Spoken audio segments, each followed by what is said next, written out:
আসসালামু আলাইকুম, আমি কানিজ ফাতেমা অর্দা। টাইপ 3 হচ্ছে ব্যঞ্জন সন্ধি। দেখো, স্বরসন্ধি যেমন পিওর সন্ধি ছিল, স্বর যোগ স্বর সমান সমান স্বরসন্ধি হয়, কিন্তু ব্যঞ্জন সন্ধির ক্ষেত্রে কিন্তু নিয়মটা তা না। ব্যঞ্জন সন্ধির ক্ষেত্রে স্বর যোগ ব্যঞ্জন ব্যঞ্জন সন্ধি হতে পারে, ব্যঞ্জন যোগ স্বর ব্যঞ্জন সন্ধি হতে পারে, আবার ব্যঞ্জন যোগ ব্যঞ্জনও ব্যঞ্জন সন্ধি হয়। অর্থাৎ যদি আমি একটু তোমাদের লিখে দেখাই তাহলে তোমাদের কাছে আরো সহজ হবে। স্বর যোগ ব্যঞ্জন, ব্যঞ্জন যোগ স্বর, আবার ব্যঞ্জন যোগ ব্যঞ্জন, এই তিনটা ভাবেই আমাদের ব্যঞ্জন সন্ধিটা গঠন হতে পারে। তাহলে দেখো, প্রথম প্রশ্নটা কি বলা আছে, ব্যঞ্জন সন্ধি কত ভাবে হতে পারে? মাত্রই আমি বললাম 3 ভাবে। আচ্ছা, তাহলে দেখো 23-এ কি বলা আছে, পরিচ্ছেদ কোন নিয়মে সন্ধি হয়েছে? পরিচ্ছেদ পরিযোগ ছেদ হচ্ছে পরিচ্ছেদ, দেখেই বোঝা যাচ্ছে উত্তর কি হবে, স্বর যোগ ব্যঞ্জন, স্বর যোগ ব্যঞ্জনের নিয়মে হয়েছে।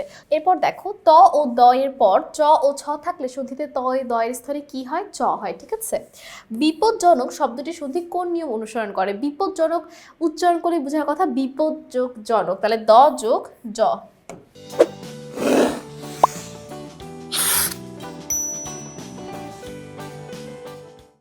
চলচ্চিত্র তো একইভাবে উচ্চারণ করলে বোঝার কথা, চলত যোগ চিত্র, তাহলে কি হবে 4, ত যোগ চ।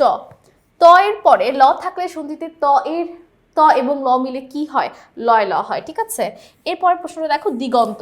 দিগন্ত সন্ধি বিচ্ছেদ হচ্ছে দিক যোগ অন্ত, কিন্তু দেখো গতেও একই অপশন দেওয়া, খতেও একই অপশন দেওয়া, দুইটার মধ্যে পার্থক্যটা কোথায় বলো তো? পার্থক্যটা হচ্ছে হসন্তে।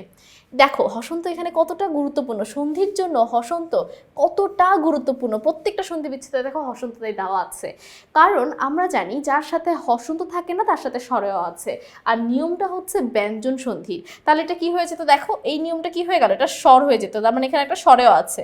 যেহেতু এটার সাথে একটা হসন্ত নেই, তার মানে এটার সাথে কে আছে, স্বরেও আছে, তাহলে স্বরেও যোগ স্বরেও, তাহলে এটা স্বরসন্ধি হয়ে যেত। তার মানে এখানে হসন্ত নেই, মানে এখানে স্বরেও আছে, আর এখানে হসন্ত এই জন্যই দিতে হবে কারণ এটা ব্যঞ্জন যোগ স্বরের রুলস। ঠিক আছে, এটা মূলত কি, ব্যঞ্জন যোগ স্বরের রুলস। যদি দুইটাই স্বর হয়ে যায় তাহলে তো সেটার ব্যঞ্জন সন্ধি থাকতে পারে না, স্বর যোগ স্বর স্বরসন্ধি নিয়ম হয়ে যায়। এরপর দেখো, ষষ্ঠ এর সন্ধি বিচ্ছেদ কি হবে? ষষ্ঠ এর সন্ধি বিচ্ছেদ হচ্ছে কি, ষষ্ঠ যোগ থ। ঠিক আছে, এটা একটু ব্যতিক্রম, এটা একটু মনে রাখার চেষ্টা করবে।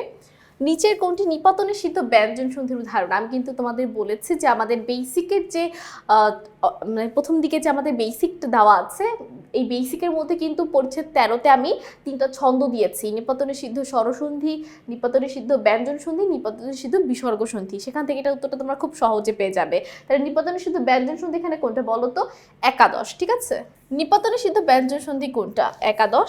নিপাতনে সিদ্ধ ব্যঞ্জন সন্ধির উদাহরণ কোনটি? উত্তর হবে কি, বৃহস্পতি। প্রত্যেকটা দেখো নিপাতন থেকেই বেশিরভাগ সন্ধির বেশিরভাগ প্রশ্ন নিপাতন থেকেই আসে। তোমরা যদি একটু দেখো তাহলে বুঝতে পারার কথা, বেশিরভাগ প্রশ্ন নিপাতন সন্ধিগুলো থেকেই আসে। দেখো বোর্ড প্রশ্ন বেশিরভাগ নিপাতন থেকে। তো সকলকে অসংখ্য ধন্যবাদ এই পর্বটি আমাদের সাথে করার জন্য। পরবর্তী অধ্যায়ে আমন্ত্রণ রইল। আসসালামু আলাইকুম, আল্লাহ হাফেজ।